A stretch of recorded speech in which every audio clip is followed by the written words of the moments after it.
Capítulo 3 Roma e a Humanidade.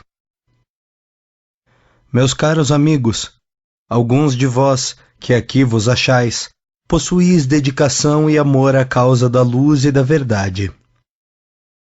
É lícito, portanto, procuremos corresponder aos vossos esforços e aspirações de conhecimento, ofertando-vos todas as coisas do Espírito, dentro das nossas possibilidades, para que vos sirvam de auxílio na escalada difícil da verdade. Numerosas são as falanges de seres que se entregam à difusão das teorias espiritualistas e que operam, na atualidade, o milagre do ressurgimento da filosofia cristã em sua pureza de antanho.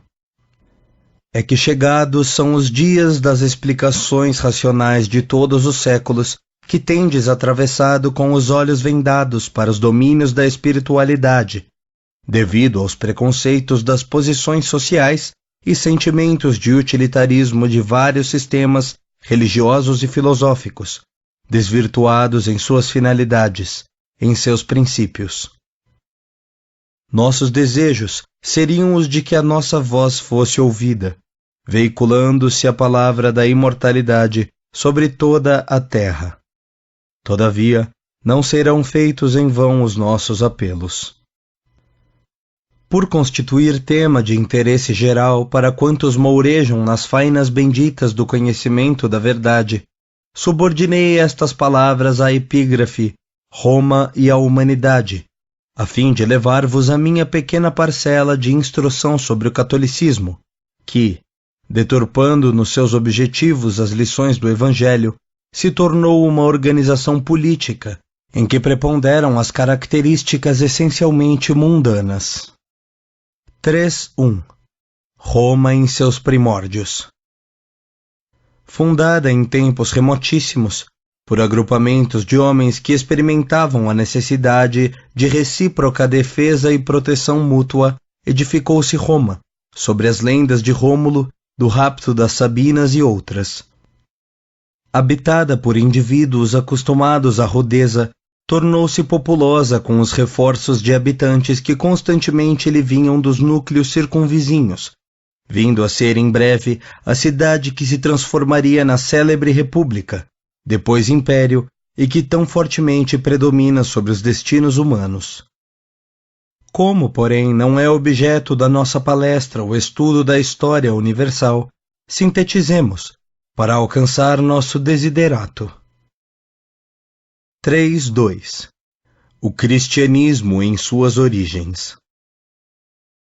Edificante é a investigação, o estudo acerca do cristianismo nos primeiros tempos de sua história. Edificante lembrarmos as apagadas figuras de pescadores humildes, grosseiros e quase analfabetos a enfrentarem o extraordinário e secular edifício erguido pelos triunfos romanos, objetivando a sua reforma integral. Afrontando a morte em todos os caminhos, reconheceram em breve que inúmeros espíritos oprimidos os aguardavam e com eles se transformavam em anunciadores da causa do Divino Mestre. A história da Igreja cristã, nos primitivos séculos, está cheia de heroísmos santificantes e de redentoras abnegações. Nas 10 principais perseguições aos cristãos, de Nero a Diocleciano, vemos, pelo testemunho da história, gestos de beleza moral dignos de monumentos imperecíveis.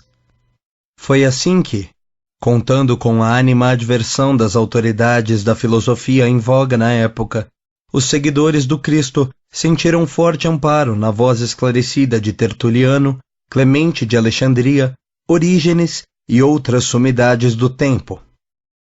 A conversão de Saulo de Tarso, cidadão romano, também influiu poderosamente na difusão do novo ideal e todo o sangue dos mártires da fé transformou-se em sementeira bendita de crença e de esperança consoladora. 3.3 Os bispos de Roma.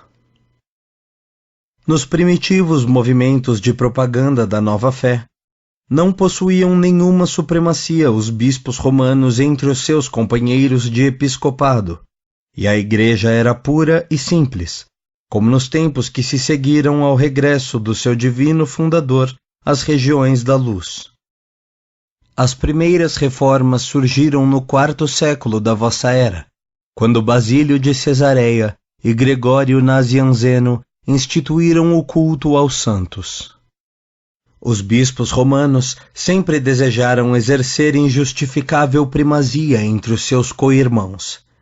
Todavia, semelhantes pretensões foram sempre profiligadas, destacando-se entre os vultos que as combateram a venerável figura de Agostinho, que se tornara adepto fervoroso do crucificado à força de ouvir as prédicas de Ambrósio, bispo de Milão, a cujos pés se prosternou Teodósio, o Grande, penitenciando-se das crueldades perpetradas ao reprimir a revolta dos tessalonicenses. Desde o primeiro concílio ecumênico da Niceia, convocado para a condenação do cisma de Ário, continuaram as reuniões desses parlamentos eclesiásticos, onde eram debatidos todos os problemas que interessavam ao movimento cristão. Datam dessas famosas reuniões as inovações desfiguradoras da beleza simples do Evangelho. Ainda aí, contudo, nesses primeiros séculos que sucederam à implantação da doutrina de Jesus, destinada a exercer tão acentuada influência na legislação de todos os povos, não se conhecia, em absoluto, a hegemonia da Igreja de Roma entre as outras congêneres.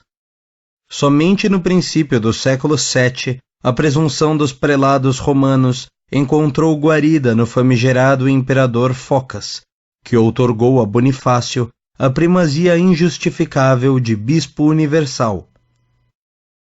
Consumada essa medida, que facilitava ao orgulho e ao egoísmo toda a sua nociva expansibilidade, tem-se levado a efeito, até hoje, os maiores atentados, que culminaram em 1870, na declaração da infalibilidade papal.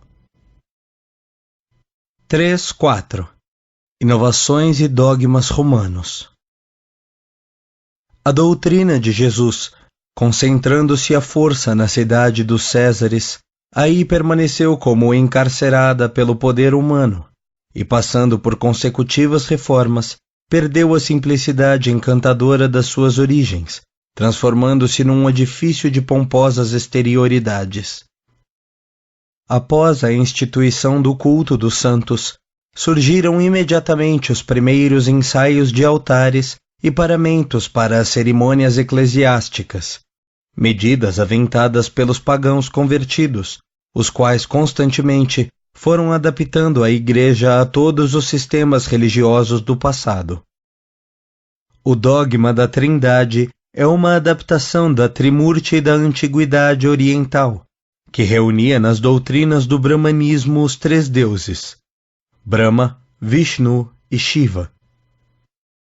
É verdade que as coisas inacessíveis ainda à vossa compreensão, e que constituem os mistérios celestes, só vos podem ser transmitidas em suas expressões simbólicas. Mas o catolicismo não pode aproveitar-se desse argumento para impor-se como única doutrina infalível e soberana. Ele era uma escola religiosa, como qualquer outra, que busque nortear os homens para o bem e para Deus, mas que perdeu esse objetivo, pecando constantemente por orgulho dos seus dirigentes, os quais raras vezes sabem exemplificar a piedade cristã. A história do papado é a do desvirtuamento dos princípios do cristianismo, porque pouco a pouco o evangelho quase desapareceu sob as suas despóticas inovações. Criaram os pontífices o latim nos rituais, o culto das imagens, a canonização, a confissão auricular, a adoração da hóstia, o celibato sacerdotal. E atualmente 90% das instituições são de origem humaníssima, fora de quaisquer características divinas. 3.5. As pretensões romanas. Perdido o cetro da sua hegemonia na antiguidade, o espírito de supremacia perdurou, entretanto, na grande cidade, outrora teatro de todos os aviltamentos e corrupções da humanidade. Foi dessa ânsia de operar um retrospecto da história que nasceu provavelmente o desejo de o bispo romano arvorar-se em chefe do cristianismo. O que Roma perdera, com o progresso e com a expansão dos povos, reaveria nos domínios das coisas espirituais. E assim aconteceu. O Vaticano, porém, não soube senão produzir obras de caráter exclusivamente material, tornando-se potência de poder e autoridade temporais. Afogou-se na vaidade, obtendo o que procurava, porquanto tem o seu império na terra, que ainda não é o reino de Jesus. O seu fastígio, as suas suntuosas basílicas, as suas pomposas solenidades recordam o politeísmo e as dissipações da sociedade romana.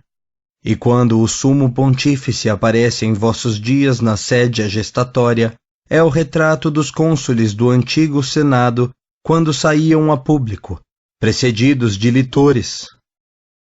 O símile é perfeito.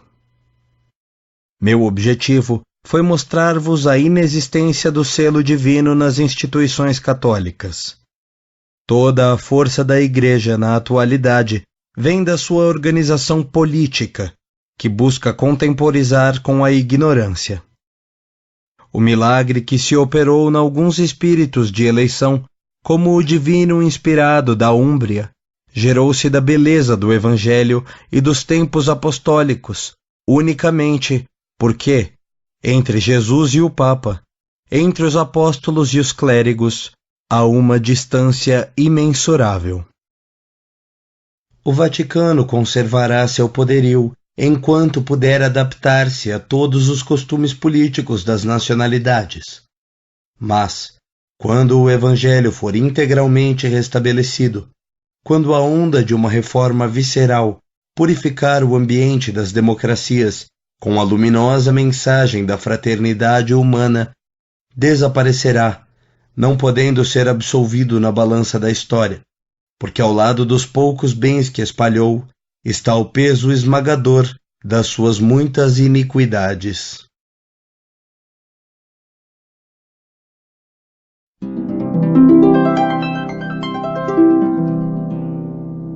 Capítulo 4. A base religiosa.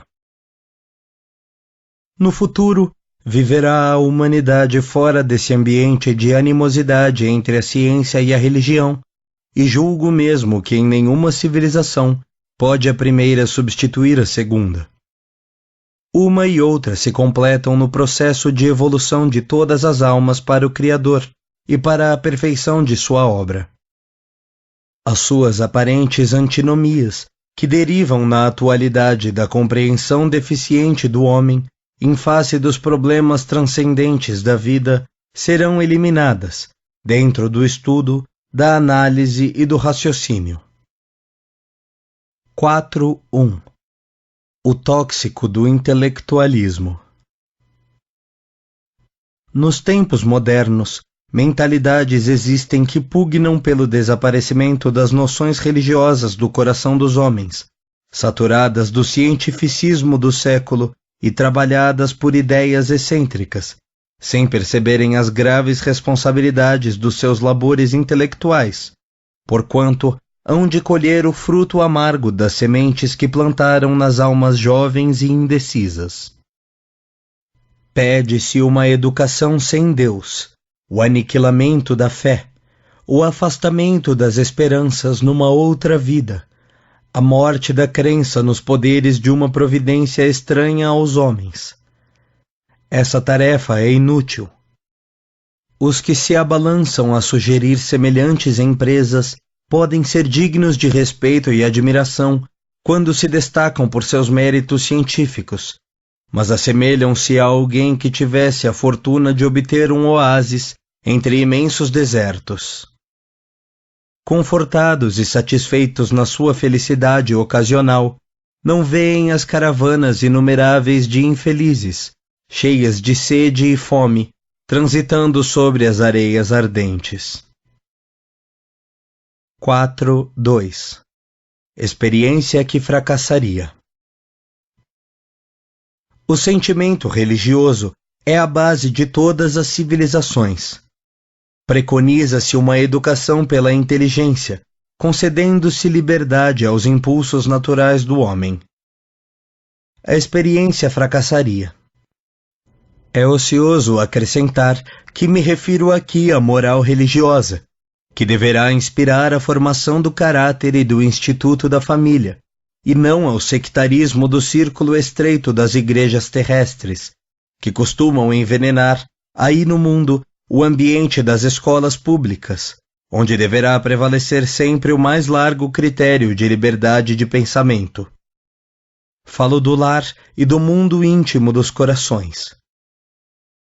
No dia em que a evolução dispensar o concurso religioso para a solução dos grandes problemas educativos da alma do homem, a humanidade inteira estará integrada na religião, que é a própria verdade, encontrando-se unida a Deus pela fé e pela ciência então irmanadas. 4.3 A falibilidade humana. Em cada século, o progresso científico renova a sua concepção acerca dos mais importantes problemas da vida. Raramente os verdadeiros sábios são compreendidos por seus contemporâneos. Se as contradições dos estudiosos são o sinal de que a ciência evolve sempre, elas atestam igualmente a fraqueza e a inconsistência dos seus conhecimentos e a falibilidade humana. 4.4 O sublime legado. Disse que o pensamento religioso é uma ilusão. Tal afirmativa carece de fundamento.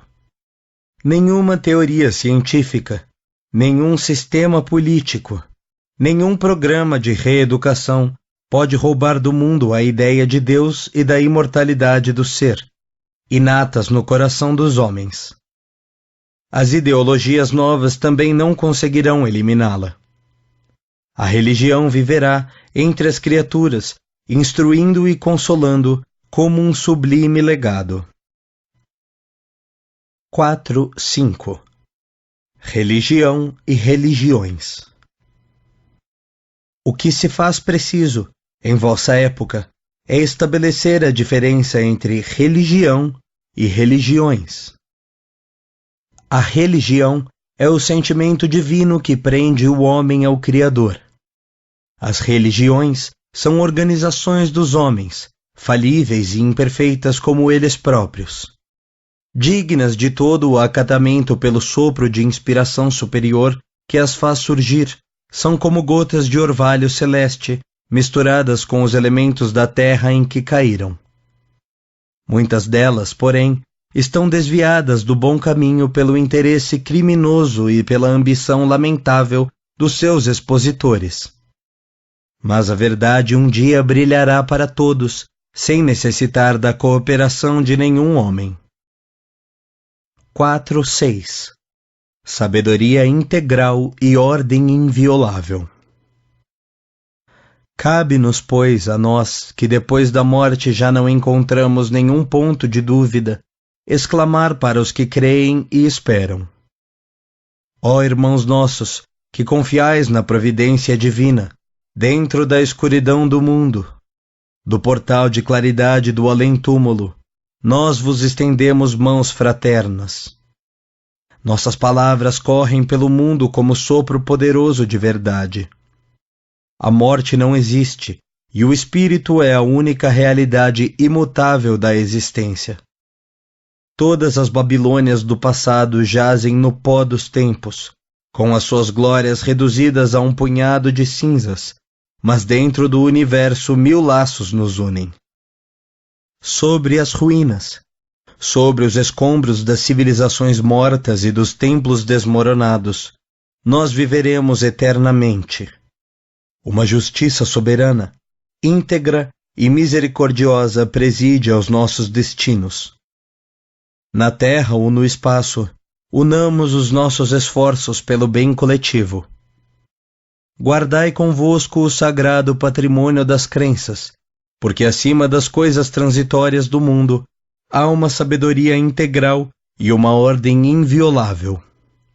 Lutemos, pois, com destemor e coragem, porque Deus é justo e a alma é imortal.